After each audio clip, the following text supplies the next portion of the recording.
یہ جو ہم بات کرتے ہیں، آئی ڈونٹ نو ارجنٹائن میں ابھی کوئی ایسی رپورٹ بنی ہے آپ کے نالج میں ہے؟ ارجنٹائن بھی میرے خیال میں ہے ڈائگنوسٹک رپورٹ. دیکھیے ارجنٹائن ہے یا ایجپٹ ہے یا اور جس طرح کے ماڈلز ہیں جہاں پہ long term I M F کی سپورٹ ہے پاکستان، ارجنٹائن کی تو بہت زیادہ ہے. اس طرح پاکستان ان ملکوں میں آ رہا ہے. ایجپٹ کے ساتھ ہم ملتے جلتے ہیں ہاں ویسے. ابھی ہم مزید ملنے جلنے والے ہیں، پریشان نہ ہو. ایجپٹ سے مل کے بھی آئے ہیں ہم، تو کچھ سیکھ کے آئے ہیں، کچھ سکھا کے آئے ہیں، یہ اب پتہ چلے گا، دیکھیں. لیکن میں یہ کہہ رہا تھا، اب آپ دوسری طرف چلے جاتے ہیں یار، ریڈ لائن کی طرف نہ جایا کریں.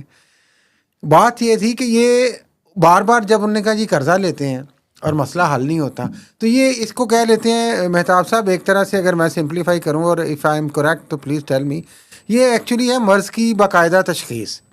ہر دفعہ تو یہ ہوتا تھا نا، یہ کر لیں وہ کر لیں، تو یہ نہیں ہو سکا تو وہ نہیں ہو سکا تو اب دوبارہ قرضہ دے دیں. اب یہ ہے آپ کے مرض کی تشخیص کہ آپ کی باڈی کے اندر پرابلم کیا ہے بھائی. اب آگے آپ کی مرضی ہے، آپ نے کوئی دوائی لینی ہے یا نہیں لینی ہے، سسٹم کو ایسے چلانا ہے.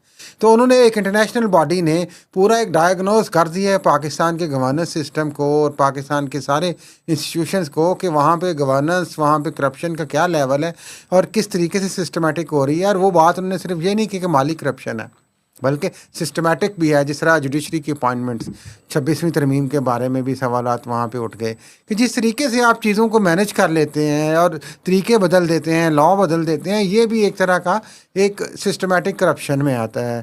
تو یہ ڈائگنوسٹک بیسیکلی ہے کہ آپ کے سسٹم میں ساری برائیاں، سارے فالٹس کہاں پہ کیسے ہیں، آیا کہ آپ اس کو دور کرتے ہیں کہ نہیں، یہ تو اب آنے والے وقتوں میں پتہ چلے گا. لیکن امید مجھے ذاتی طور پہ تو کم ہی لگتی ہے. شاید 2-4 آپ کچھ چیزیں بہتر کر لیں، اور وہ بھی شاید غریبوں سے ریلیٹڈ ہوں، ان کو کس طریقے سے آپ نے فائن ٹیون کرنا ہے. اپنے لیے تو آپ کچھ نہیں کریں گے.